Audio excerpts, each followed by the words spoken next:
वालेकुम। उम्मीद करती हूँ कि आप सब खैरियत से होंगे। आज की जो मेरी वीडियो है ये बिलखसूस गवर्नमेंट टीचर्स के लिए है। वो गवर्नमेंट टीचर्स जिनका कॉन्ट्रैक्ट पीरियड कंप्लीट हो गया है और अब वो रेगुलर होंगे।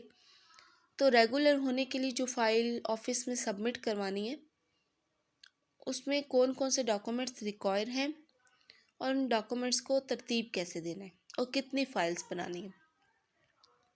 अगर तो आप मेरे चैनल पर नए हैं तो सबसे पहले आप मेरे चैनल को सब्सक्राइब कर लें, बेल आइकन को प्रेस कर लें ताकि इस तरह की तमाम इम्पोर्टेंट वीडियोस आपको बर वक्त मिल सके और मेरी वीडियोस को दूसरों के साथ शेयर करें कि ज़्यादा से ज़्यादा लोग मेरी वीडियोस से फ़ायदा उठा सकें। तो हम बात करें कि रेगुलर होने के लिए जो फ़ाइल हमने तैयार करनी है उसमें कौन कौन से डॉक्यूमेंट्स हमें ज़रूरत है, उन डॉक्यूमेंट्स को किस तरतीब से फ़ाइल में लगाने। सबसे पहले मैं आपको ये बता दूं कि आपने दो फाइल्स तैयार करनी है। एक आपने ओरिजिनल डॉक्यूमेंट्स की फ़ाइल तैयार करनी है, दूसरे नंबर पर आपने फ़ोटोकॉपी फ़ाइल तैयार करनी है। जो आपकी ओरिजिनल डॉक्यूमेंट्स की फ़ाइल है उसमें आपने तमाम डॉक्यूमेंट्स इस चेकलिस्ट के मुताबिक ओरिजिनल लगाने और फिर उसी फ़ाइल को आपने फ़ोटोकॉपी करवा लेनी है और ये दोनों फाइल्स आपने ऑफिस में सबमिट करवा देनी है। कोशिश ये करनी है कि जो ओरिजिनल डॉक्यूमेंट्स की फ़ाइल है वो आप डॉक्यूमेंट्स दिखाएं, जब तस्दीक हो जाए तो आप वो फ़ाइल वहाँ से रिसीव कर लें। तो पहले नंबर पर जो फ़ाइल में चीज़ लगेगी, जो डॉक्यूमेंट लगेगा वो आपकी होगी हैंड रिटन एप्लीकेशन। आपने अपने हाथ से एप्लीकेशन लिखनी है रेगुलर होने के लिए और ये तमाम इसमें से जो ज़रूरी डॉक्यूमेंट्स हैं जैसे कि एप्लीकेशन होगी, सर्टिफिकेट्स हो गए, वो मैं आपको दिखा भी दूंगी इस वीडियो में और उसका लिंक भी डिस्क्रिप्शन बॉक्स में मौजूद है जहां से आप क्लिक करके इन डॉक्यूमेंट्स को ले सकते हैं। हैंड रिटन एप्लीकेशन, फिर उसके बाद appointment order, first appointment order. और अगर आपने इंटर डिस्ट्रिक्ट ट्रांसफ़र करवाई कॉन्ट्रैक्ट पीरियड में तो आपने सबसे पहले अपने अपॉइंटमेंट ऑर्डर को डिस्ट्रिक्ट एजुकेशन ऑफिसर से वेरीफाई करवा लेना है। अगर तो ट्रांसफ़र नहीं करवाई तो जस्ट आपने अपॉइंटमेंट ऑर्डर को लगा देना है। थर्ड नंबर पर ज्वाइनिंग रिपोर्ट, जो आपकी फ़र्स्ट ज्वाइनिंग रिपोर्ट है। फोर्थ नंबर पर अगर आपने ट्रांसफ़र करवाई है तो ट्रांसफ़र ऑर्डर। फिफ्थ पर ज्वाइनिंग रिलीविंग, जो आपने वहाँ से पहले रिलीव किया है पहले स्कूल से और फिर जो नेक्स्ट स्कूल की जो ज्वाइनिंग है वो लगानी है। सिक्स पर आपने मैट्रिक का सर्टिफिकेट या उसकी सनद, फिर उसके बाद मैट्रिक की वेरिफिकेशन, फिर एफ़ए की सनद, फिर एफ़ए की वेरिफिकेशन, फिर बीए की डिग्री या रिज़ल्ट कार्ड, दोनों नहीं बल्कि इसमें से एक, या डिग्री लगाएं या रिज़ल्ट कार्ड। फिर जो आपने वेरिफिकेशन करवाई है वो लगाएं। फिर उसके बाद एमए की डिग्री या रिज़ल्ट कार्ड, फिर एमए की वेरिफिकेशन, फिर इसी तरह बीएड की डिग्री या रिज़ल्ट कार्ड और फिर बीएड की वेरिफिकेशन। फिर आपने मौजूदा जो आपका मंथ है, मौजूदा मंथ की सैलरी स्लिप लगानी है। जैसे कि अब मार्च में 2021 के मार्च में रेगुलर होने के लिए फ़ाइल को मांगा गया है तो फेब की जो सैलरी स्लिप है ये लगेगी, इसे आपने अटेस्ट करवा लेनी है। फिर इसके बाद आईडी कार्ड, ये भी आपने अटेस्ट कॉपी लगानी है ओरिजिनल फ़ाइल में, ठीक है, सैलरी स्लिप भी और आईडी कार्ड भी।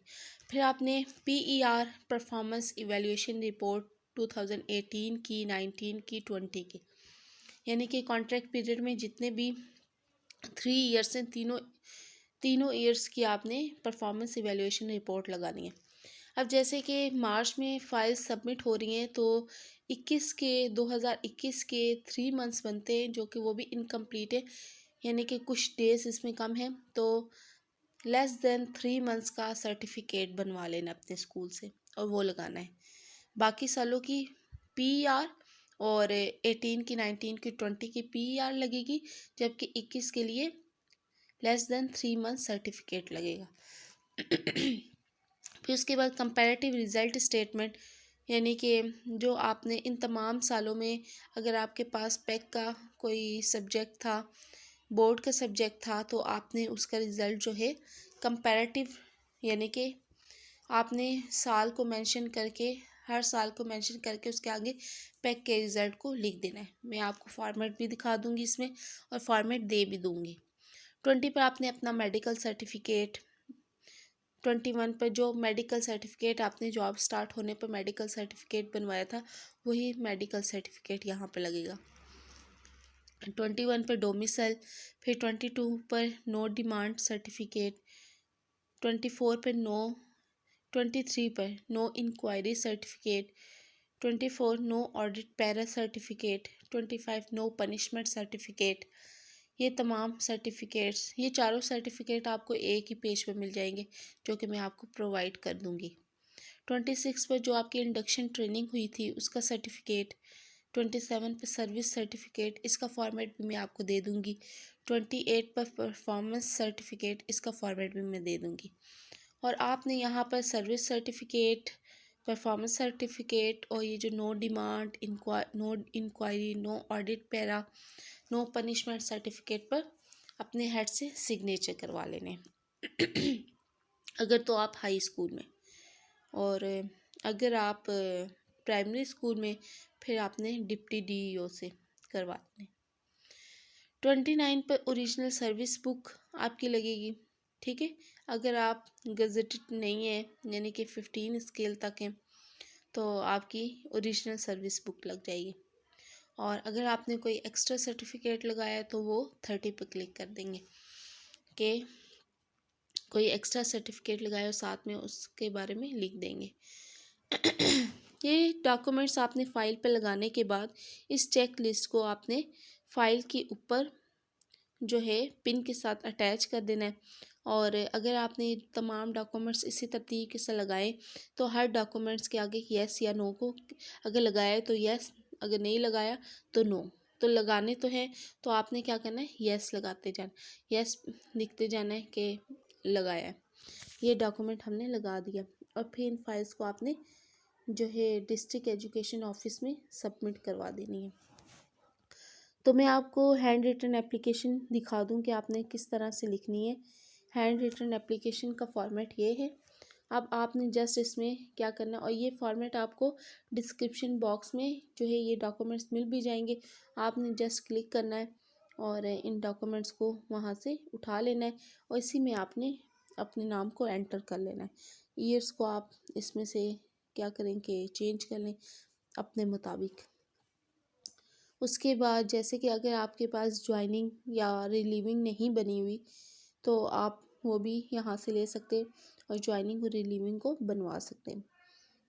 नेक्स्ट ये देखें, ये है रिज़ल्ट स्टेटमेंट जो आपने, अब जैसे कि यहाँ पर 2 है, 2 सालों के हैं, आप इसी को अगर आप 3 साल बन रहे हैं तो आप क्या करें कि इसी को कॉपी करके मज़ीद इसको क्या कर लें, बढ़ा लें और जो है 3 साल इसमें कर लें। और इसी तरह ये तमाम सालों की जो कंपैरेटिव रिज़ल्ट स्टेटमेंट वो आ जाएगी।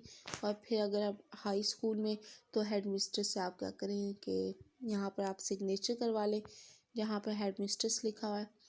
और अगर तो आप हैं प्राइमरी सेक्शन में तो फिर डिप्टी डीईओ से।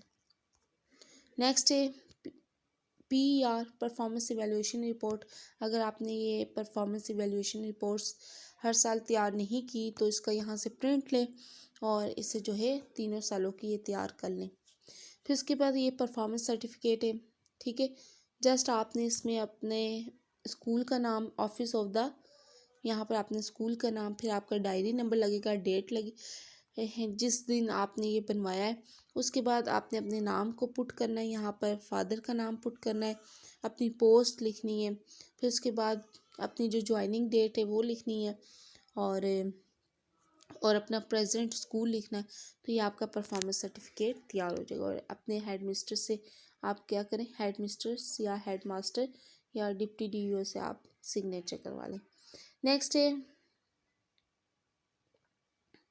परफॉर्मेंस सर्टिफिकेट हो गया। फिर इसी तरह सर्विस सर्टिफिकेट, सर्विस सर्टिफिकेट भी आपने इसी तरह से तैयार कर लेना है, ठीक है। उसका भी मैं आपको जो है लिंक में दे दूँगी।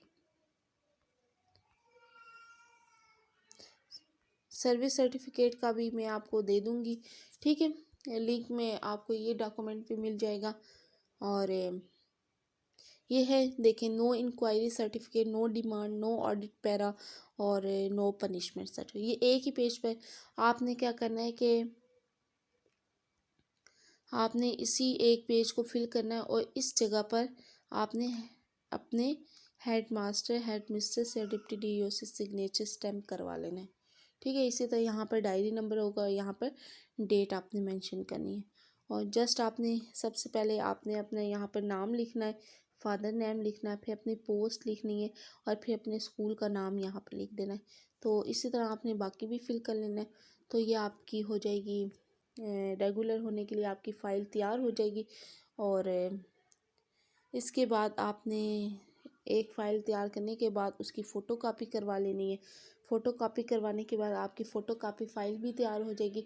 और अगर आप चाहते हैं कि आप एक एक्स्ट्रा फ़ाइल बना लें जो कि आप अपने पास महफूज रखें, कि अगर वैसे तो जो हमारे डिस्ट्रिक्ट एजुकेशन ऑफिस वाले होते हैं वहाँ पर वो बहुत रिस्पॉन्सिबल लोग होते हैं, वहाँ से आपकी फ़ाइल गुम नहीं सकती।